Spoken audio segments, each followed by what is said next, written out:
வணக்கம். மகா தாட்ஸ் சேனலுக்காக நான் மகாதேவன்.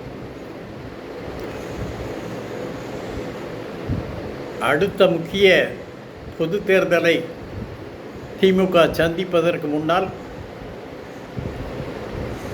திமுக கட்சி அமைப்பில் அதிமுக்கியமாக செய்யப்பட வேண்டிய மாற்றங்கள் என்று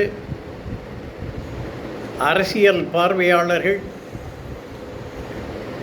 6 பரிந்துரைகளை முன்வைக்கிறார்கள். 1. கட்சியின் பொதுச் செயலாளர், துணை பொதுச் செயலாளர்கள் பதவிகள் அறவே ஒழிக்கப்பட வேண்டும்.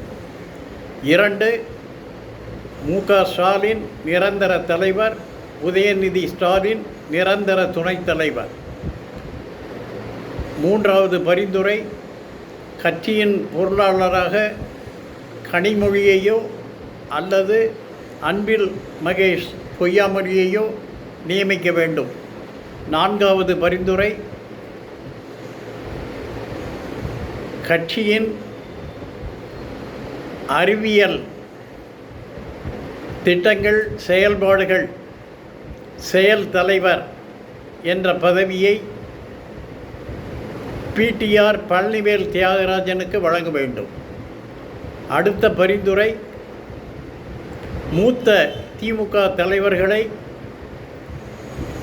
உயர்மட்ட செயற்குழு உறுப்பினர்கள் என்ற அளவில் ஒருங்கிணைக்க வேண்டும்.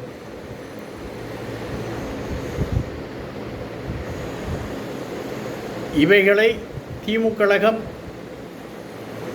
செய்து முடிக்க வேண்டும் என்பது அரசியல் பார்வையாளர்களின் கருத்து. கடந்த தேர்தலில் 2026 பொது தேர்தலில் வாக்காளர்களில் பாதி பேர் திமுக கூட்டணிக்கு ஓட்டளித்தார்கள், பாதி பேர் ஓட்டளிக்கவில்லை. ஓட்டளிக்காத மக்களில் அறிவார்ந்த வாக்காளர்கள் வைத்த குற்றச்சாட்டுகள்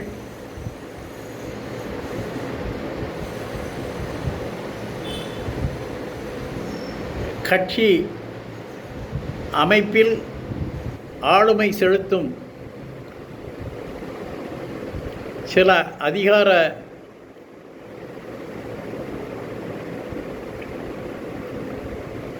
போக்கு கட்சி தலைமையையே மிரட்டி வருகிறது என்பதாகும்.